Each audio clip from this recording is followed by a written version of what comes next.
mas as práticas já estavam presentes. Algo que com certeza nasceu de uma intuição, né? Uma pedagogia bastante envolvida também com a intuição desses grandes ensinadores. Agora, passando para o ponto 6, tá ok? Passando para o ponto 6 aqui na nossa investigação sobre a iniciativa da reforma protestante em relação à educação, temos a contribuição do puritanismo e do protestantismo inglês e americano, atitudes em relação ao desenvolvimento da criança. Em 3 questões cruciais, os puritanos antecipam teorias atuais de desenvolvimento, que já acabamos de ver também em Rousseau e Oberlin, né? A importância do treinamento precoce, os pais devem ensinar mais pelo exemplo que pelas palavras, e a educação eficaz das crianças tem 2 lados, um negativo e outro positivo. Tá, ok? Então temos aí o desenvolvimento da educação, agora passando aí por essa abordagem do puritanismo inglês e americano. Somos transformados e nos tornamos bons, não por nascimento, mas por nossa educação, pensam os puritanos. A família é uma escola em que se aprende os primeiros princípios da vida social e política. E como isso tem sido atacado na atualidade, né? Estão tentando destruir as bases familiares, né? O modelo judaico-cristão de família, e estão tentando também destruir a influência das famílias sobre as crianças, a fim de que essas sejam totalmente entregues ao plano estatal e sejam massa de manobra, né, para governos totalitários. Então temos aí ataques terríveis que são movidos, né, contra a família na atualidade, e é bom mergulharmos um pouco na história para vermos como desde a reforma protestante se tem uma valorização, né, da família. Então temos aí essas instituições que têm a Bíblia Sagrada como sua matriz, né, sua bússola, sua regra de conduta. Eles incentivam, pelo contrário, o fortalecimento, a valorização e a participação intensa da família no processo educativo, ok? Com isso temos aí certamente um Estado cujo poder está mais descentralizado, né? Está entregue na mão dos indivíduos e não está centralizado na mão de uma organização, um organismo. Veja só, a família é uma escola em que se aprende os primeiros princípios da vida social e política. É o primeiro estágio da educação cívica, como observa Michael Walzer. John Milton, 1608 a 1674, como todos os puritanos, também se preocupava com a educação. Publicou em 1644 uma obra intitulada Of Education, da educação, com reflexões sobre a formação de uma elite inglesa e das modernas public schools na Inglaterra, escolas particulares. George Fox, 1624-1691, fundador da Sociedade dos Amigos, os Quakers, exigiu escolas para moços e para moças desde 1668. Vamos lá para a página 558, a nossa leitura. Não é de surpreender que um movimento que aboliu todo o clero e instituiu nas capacidades espirituais de cada pessoa, insistiu nas capacidades espirituais de cada pessoa, tenha defendido o acesso de todos à instrução e uma educação liberal. É o que já falamos desde o início, né? A mudança de paradigma, essa mentalidade, essa cosmovisão reformada, né, da cristandade. Então ela incentiva esse tipo de iniciativa. Nossa crença na chama divina em cada um implica o respeito absoluto pela alma infantil. A criança pertence primeiro a si mesma, antes de pertencer aos pais. Para que seja proveitosa e respeitadora da consciência, a educação deve ser também liberal e o mínimo possível dogmática, esclarece um texto Quakre, de 1943. A ação do metodismo também foi importante na área escolar, principalmente na ajuda às crianças abandonadas em meio à ignorância e à miséria. O próprio John Wesley, 1713 a 1791, promoveu escolas, sobretudo nas cidades manufatureiras. Todo um movimento de Charity School decorreu disso. Joseph Priestley, químico, filósofo e pastor unitarista, defendeu uma concepção mais aberta de educação voltada para a ciência e para a vida ativa. Ele traz aqui um título, né, sobre a obra escrita por ele: Ensaio sobre o curso de educação liberal para a vida civil e ativa, 1765, Londres.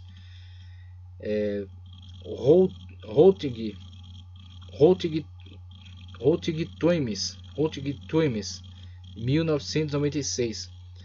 Sua obra foi um marco na história da educação da Grã-Bretanha. André Bell, pastor anglicano, trouxe da Índia a ideia de um método de ensino calcado no aprendizado mútuo, tornando-o conhecido na Grã-Bretanha em 1797.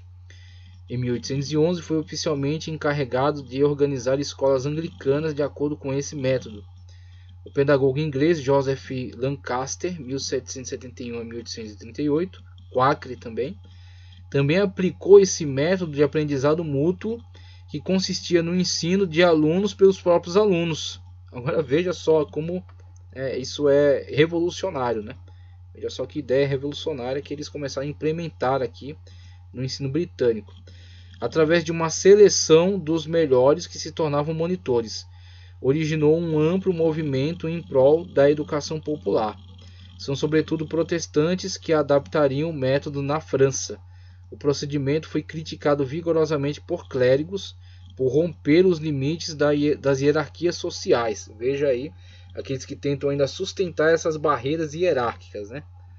Em prol de uma hierarquia estabelecida de acordo com o desempenho escolar. Lamennais lamentaria no aprendizado mútuo sua pretensão de instruir as crianças divertindo-as, enxergando nesse sistema um potencial dano social e político. A Igreja Católica favoreceu a formação de congregações de ensino.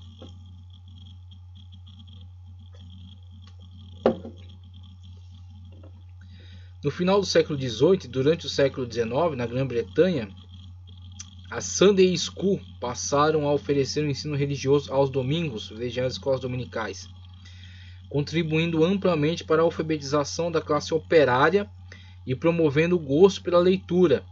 O protestantismo americano se caracterizou igualmente por um forte investimento na educação.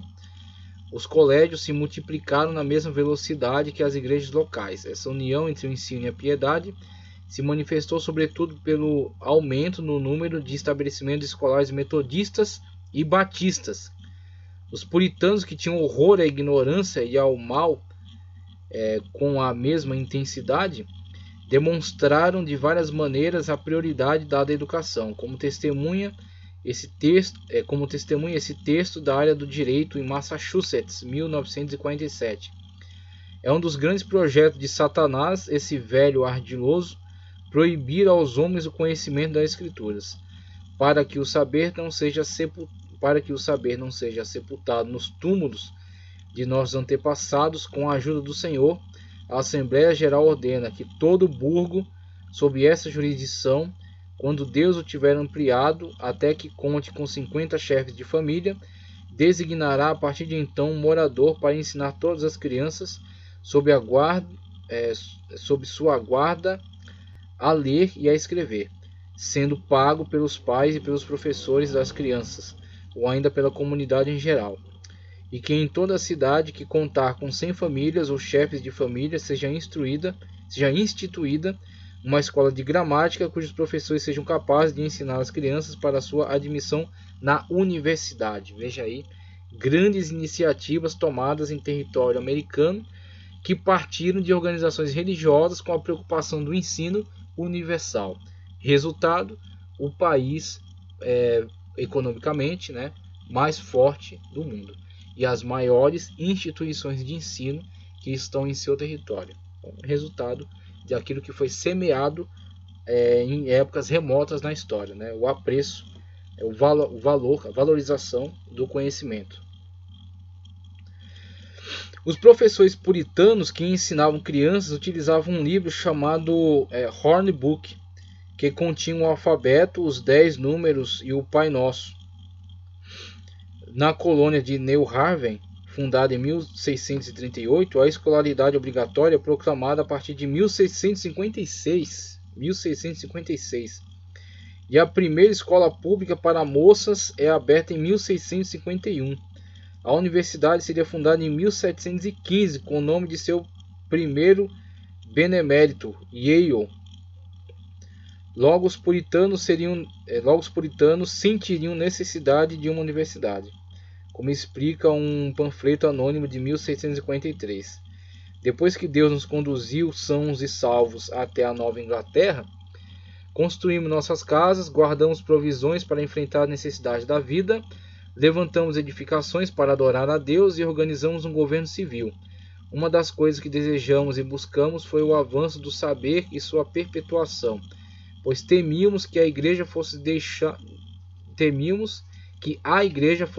no ministério inculto, quando seus pastores atuais repousassem no pó. Apenas 6 anos depois do início da colônia de Massachusetts, fundada em 1630, os puritanos adotaram a decisão de fundar uma universidade que abriu as portas em 1638 e foi chamada, qual o nome, né? Adivinha? Foi chamada de Harvard, por causa da grande doação efetuada por John Harvard, uma personalidade importante de Boston. Veja aí, Universidade Harvard, 1638, tá ok? Então veja a valorização do conhecimento, o grande apreço pelo saber, pela busca, né, da capacitação do conhecimento, e a base para tudo isso, o texto sagrado, a escritura sagrada, o amor pela Sagrada Escritura, a busca pelo conhecimento dela, que vai instigar a busca pelo conhecimento de modo geral também. Vamos avançar aqui, tem mais informações ainda, tá ok? Vamos falar agora sobre os huguenotes na França. Influência protestante e dinamismo pedagógico dos protestantes franceses, huguenotes na França. Conforme Intela, na França os conflitos foram mais sangrentos e se misturaram com as brigas políticas. O protestantismo francês seguiu a linha do calvinismo, se espalhando na parte sul da França e pela Normandia. Francisco I conseguiu, por meio da Concordata de Bolonha, as liberdades galicanas. Conferia ao rei certo poder sem romper com Roma. Porém, nos reinados seguintes, vários sínodos protestantes foram realizados e os huguenotes se fortaleceram. Os huguenotes, que são os protestantes presentes na França, no território francês. Veja. O exemplo dos países protestantes, Inglaterra, Holanda, Alemanha, impressionou bastante os líderes que, na França, buscavam uma renovação no ensino. Em 1808, Charles de Villiers publicou uma obra intitulada Cours sur les universités et les modes d'instruction publique de l'Allemagne protestante, em particular do Royane Westphalia, um olhar sobre as universidades e o modo de instrução pública da Alemanha protestante, sobretudo no reino de Westfália. Tá, ok?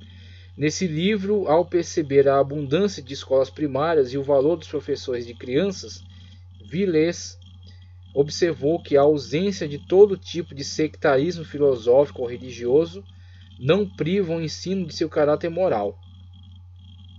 A observação que ele fez, né, muito inteligente sobre essa característica do ensino promovido entre os protestantes. Ao visitar escolas da Holanda e da Alemanha, o naturalista Georges Cuvier se veria maravilhado com a pedagogia avançada desses países.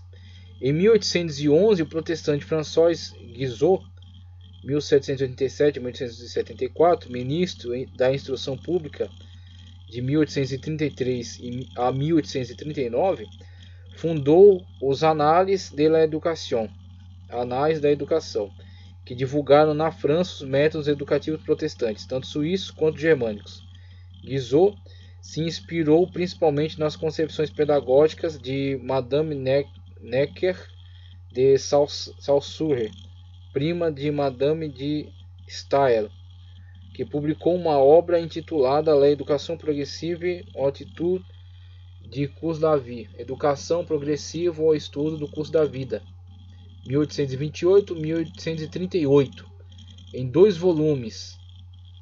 Guizot foi um membro influente da Sociedade para o Estímulo à Instrução Primária dos Protestantes da França, fundada em 1829, contribuindo principalmente para a abertura em Paris de uma escola gratuita de aprendizagem mútua para as crianças pobres das igrejas locais protestantes. É mais conhecido por ter sido responsável pela lei de 28 de junho de 1833, que obriga cada distrito a manter uma escola normal encarregada da formação de professores e cada comuna de mais de 500 habitantes a contar com uma escola primária para meninos, gratuita para pobres, mas não obrigatória. Os protestantes franceses se viram fortemente implicados na política de laicização republicana nos anos de 1880. Para eles, a escola laica significava o fim da hegemonia católica no ensino, o respeito pelo pluralismo religioso e a igualdade de todos diante da lei. Escreve Jean Balberot. Desde o final dos anos de 1860 e o começo de 1870, quando a Liga do Ensino fez uma campanha pela instrução obrigatória gratuita e laica, sobretudo no Garda. Era geralmente o pastor que recolhia as assinaturas. Liberais e evangélicos participaram juntos da campanha. Várias personalidades protestantes fizeram a história dos primórdios da escola pública e laica na França, a começar por Ferdinand Buisson. Veja só o nível de participação desses grandes representantes do mundo protestante, né, no sentido de conduzirem o ensino francês a um âmbito laico, no qual não haveria mais essas separações, né, essas rusgas, né, e haveria então, como Comênios já havia promovido, né, no tempo dele, um ensino universal, um ensino que visava o alcance de todos, né, da sociedade de modo geral, e não de facções, né, não de partes da sociedade, não mais esse fracionamento da sociedade, né, mas sim uma visão geral, né, e um benefício para todos universalmente. Então temos aí participação de protestantes e de liberais, né, nessa iniciativa.